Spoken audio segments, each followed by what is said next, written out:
Welcome back, book friends. This is Kat, and it is time for my TBR game.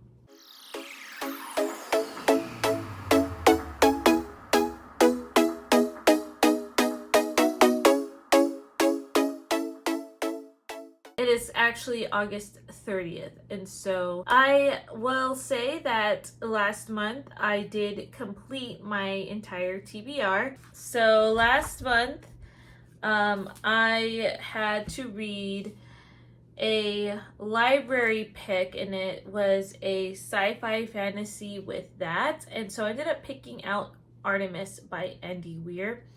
And I actually DNF'd that book, but I will talk about it in my wrap up. My makeup is running. Sorry, guys. The next prompt I had was a series pick, and I had to pick from a mystery / thriller one, and so I ended up picking the book Shattered by Danny Petrie, and I did complete that book. The next pick I had was a sci-fi fantasy genre, and I had to play Wordle of the Day, which I had the word juice. And so I picked The Princess Fugitive, and I did complete that book.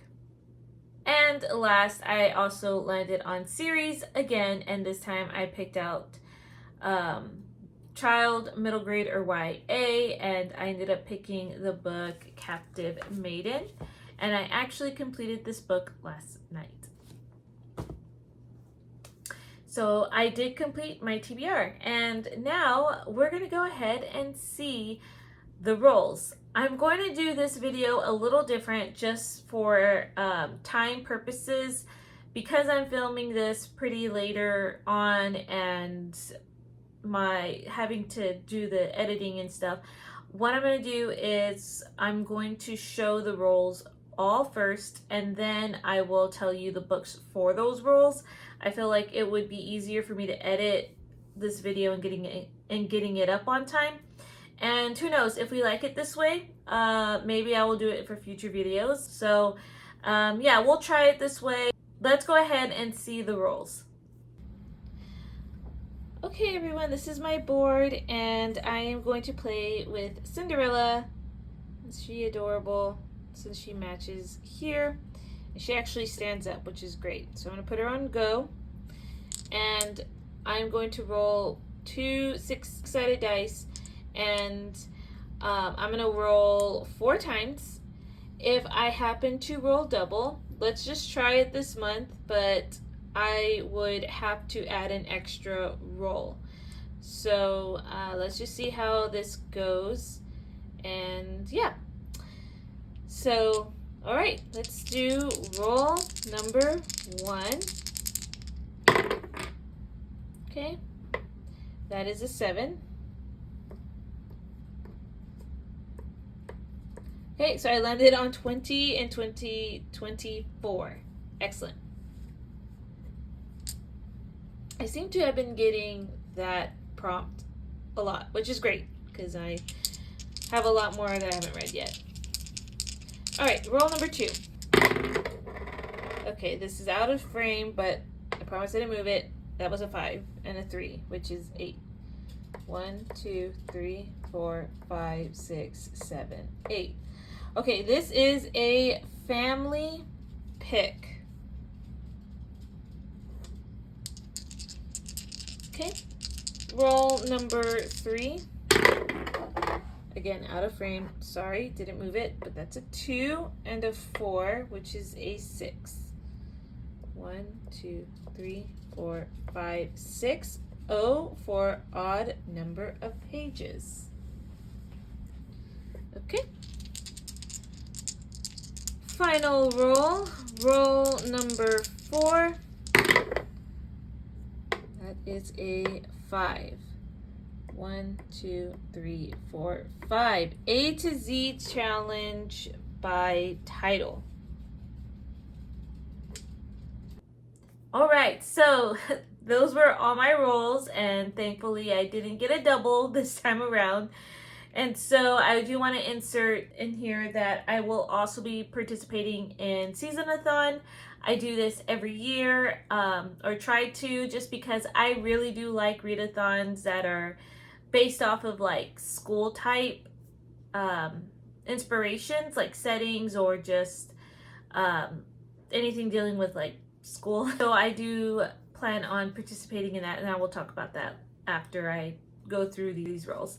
So the first role you saw, I landed on 20 in 2024. So I only have a few books left there, but I do have a lot of nonfiction. So I went ahead and picked a nonfiction, and I am going to read Dance, Stand, Run: The God-Inspired Moves of a Woman on Holy Ground by Jess Connolly.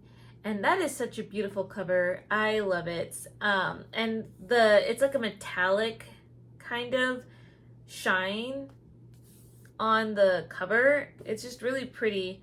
But this says, beloved writer, speaker, and best-selling co-author of Wild and Free, Jess Connolly will be the first to admit that's exactly what she had done. So she set out to rediscover what holiness is, what it isn't, and how holy women can change the world rather than be changed by it. Dance, Stand, Run is an invitation to step into the movement of abundant life, dancing in grace, standing firm in holiness, and running on mission. Through story and study, Jess casts a fresh vision for how to break free of cheap grace and empty rule keeping, and finally how to live out your holy influence with confidence before a watching world. Spoiler alert, it's a beautiful thing. I have read a Jess Connolly book, I don't know how many years ago, but it was You Are the Girl for the Job, and I really enjoyed it. So I looked at her any other books that she's written. So I am very curious about this. That's the first book on my TBR. My second role was a family pick, and my family and I have like this group me app that we all are on. This is all my aunts, uncles, my grandmother is even on this app. And so I sent them a message and I said, this is pretty quirky, but I was wondering if you guys would be able to pick a book for me. And so my family's very supportive. They know about my channel. And so I sent them that message, and you can see I actually did emojis. I thought this would be pretty fun to try, and so I sent emojis for the two separate books, and the book that ended up winning was the circus tent and the horse. And for that, the book was The Ringmaster's Wife by Christy Cambron. I read The Paris Dressmaker by Christy Cambron. Absolutely loved it. It was a 4.5 star read for me. So this is actually a book on my 20 and 24 list. So it has been on this TBR before. I've been trying to get it on my TBR, and I'm not gonna lie, I've been putting this one off because I don't know, I just did not feel in the mood for it. But ever since I've read The Paris Dressmaker, it makes me now want to read more from this author.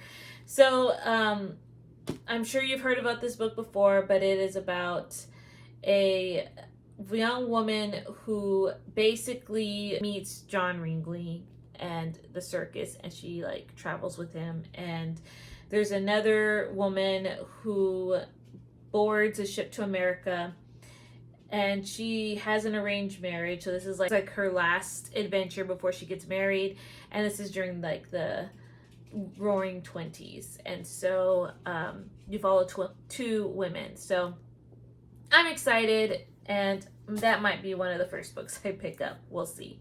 Okay. Oh, and if you were curious about the other book, I asked my family about The Boat and the Children. That was No Ocean Too Wide.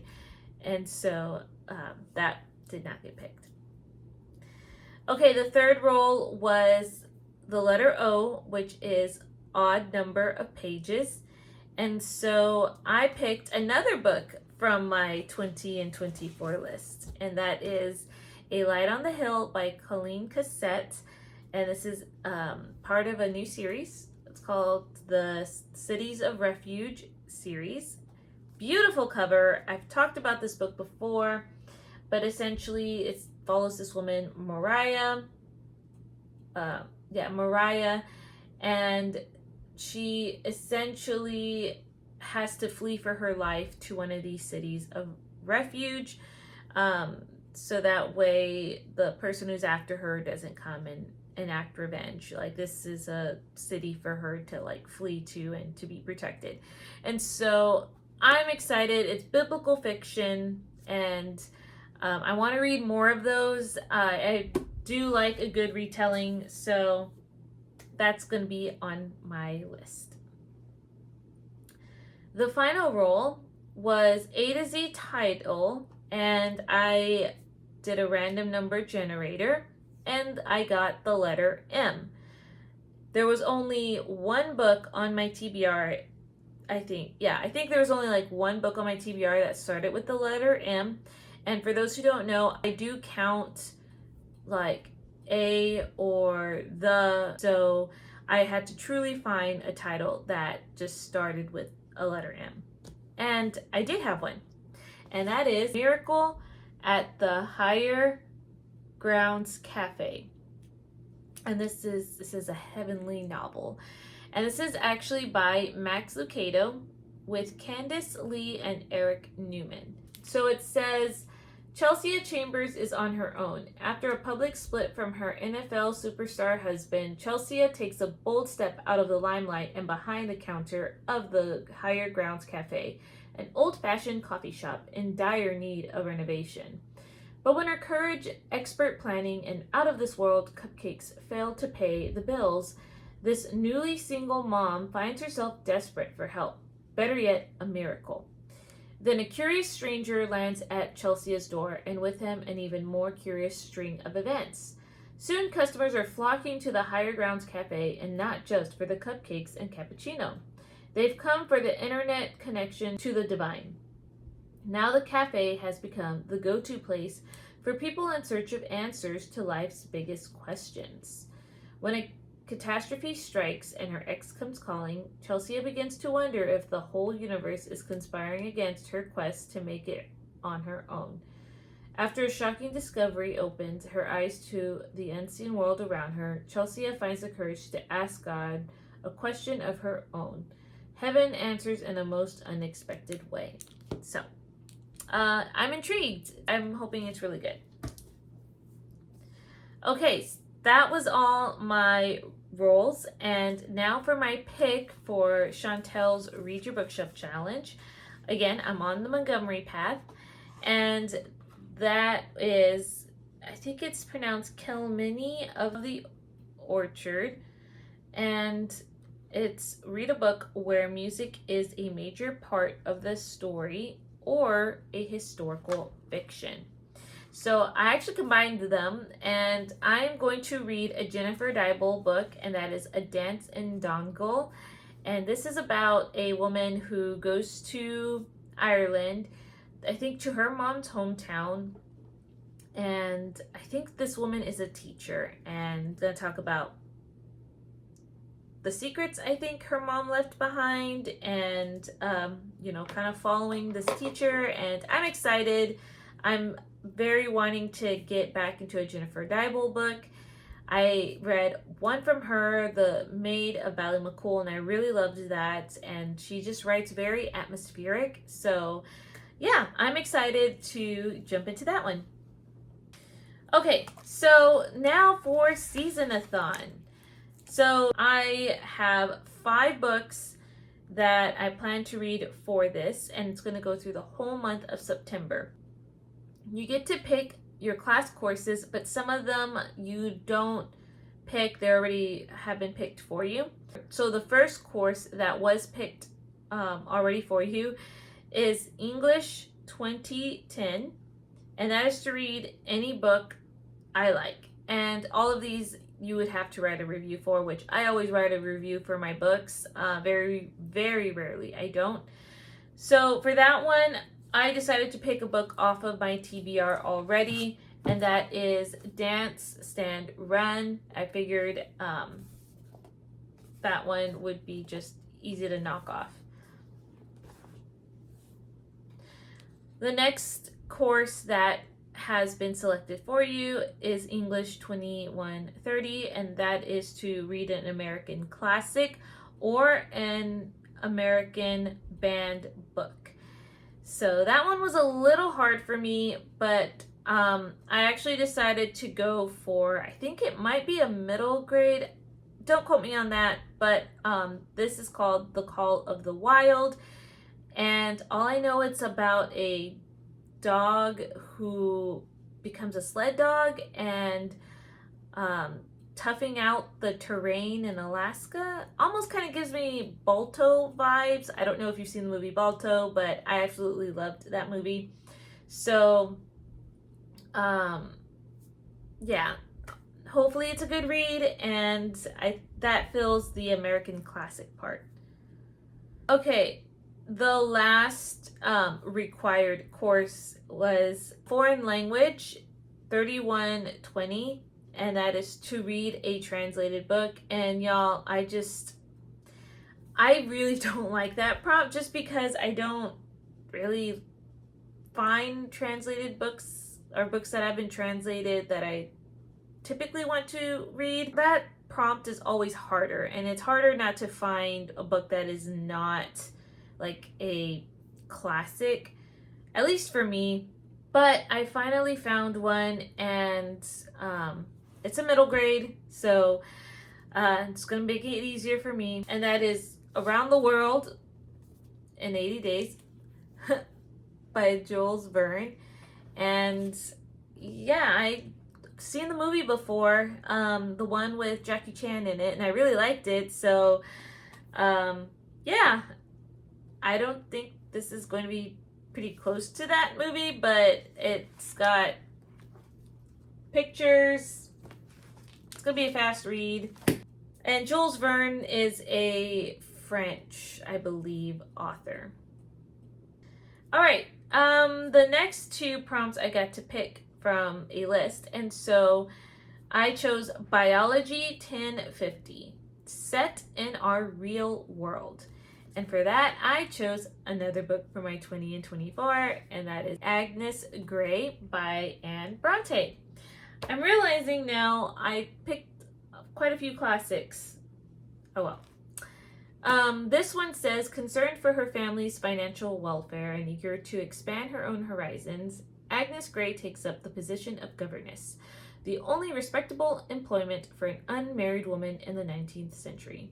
Unfortunately, Agnes cannot anticipate the hardship, humiliation, and loneliness that await her in the brutish Bloomfield and haughty Murray households. Drawn from Anne Bronte's own experiences, Agnes Grey depicts the harsh conditions and class snobbery that governesses were often forced to endure. Interesting, but I hope it's a good read. So this is set in our real world, obviously. And the last prompt that I chose was Geology 1030, and that is to read a book set in a country other than the US or UK. And so I'm going to put A Light on the Hill by Colleen Cassette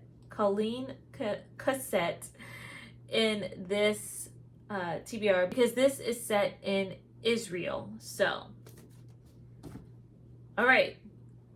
This is my stack. Let me see if I can get them all stacked up for you, so you can see it. I have a little blue and gray theme going on, kind of. So here's my stack. So not bad. It's definitely doable. Yeah.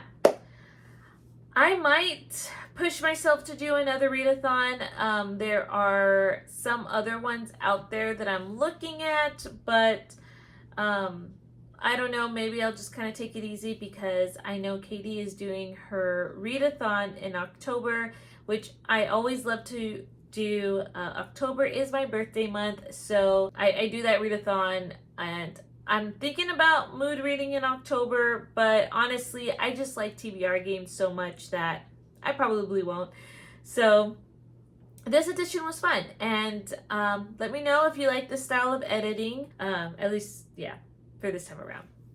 Oh, before I go, I have to talk about my husband's roles. So last month, my husband also got Wordle of the Day, which was juice, and he read Chain of Thunder by Jeff Shara, and he did reach the 100-page mark, so he's good to go with that one. And he then got Summer Vacation, which is to read a book that was published between the months May and August. And then he landed on 20 and 24, and that is a book basically for him that I told him that should be a book where he's been meaning to get to. So for that one, he picked the book Church Elders because he is part of the eldership in our church, and he actually DNF'd this book, and we were supposed to read it together. I DNF'd it. I was just not feeling it, and neither was he, so that doesn't really count against him. So he used that for his 2024, and the summer vacay he used with Chain of Thunder because it was published between those months.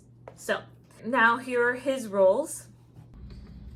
All right, now it is time for my husband's roles. Okay, husband is playing as Dash. He is going to just roll twice, starting with roll number 1.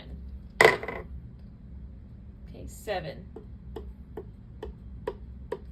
Okay, so like this one is 20 and 24, but this would be his free pick. Roll number 2. Ooh, doubles.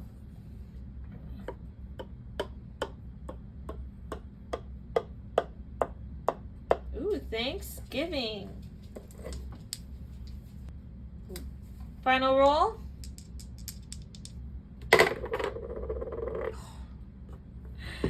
Nine.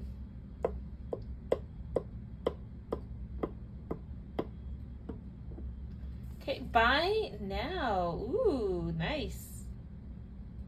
So as you can see, he rolled 20 and 24 yet again, and I told him at this point, just have it as a free pick. And 2 was Thanksgiving, and for that he has to pick a book with words dealing with like thankfulness or gratitude or things that he was thankful for. So for instance, he could be thankful for coffee because we both love coffee. So he would have to pick a book with either that on the cover or in the title. So it's left up for his interpretation. And then the third one was buy now, so he gets to buy a book and read it this month. So he hasn't picked any of his books yet, and that's fine. I let him have the whole month to figure that out. Thank you for hanging in there. And for my pick, since I did win, I get to buy a book. I'm gonna forego that right now because there are some journaling supplies that I have my eye on, and if you don't know, I do have a journaling channel. I haven't really been advertising it a lot lately. Still trying to work out 2 channels, but if you are interested in that, I do have, it's mostly flip throughs of my journals, and I want to add more content there, like daily journaling or life journaling. And so I'll try to link that down below. Remember to do that, to link it down. But I have my eye on a product that I really want to get, and so I think I'm just going to switch my buying a book for the next month to buying that. And yeah, okay, I'm done rambling. Have a good start to your September, and I will catch you guys in another video. Bye.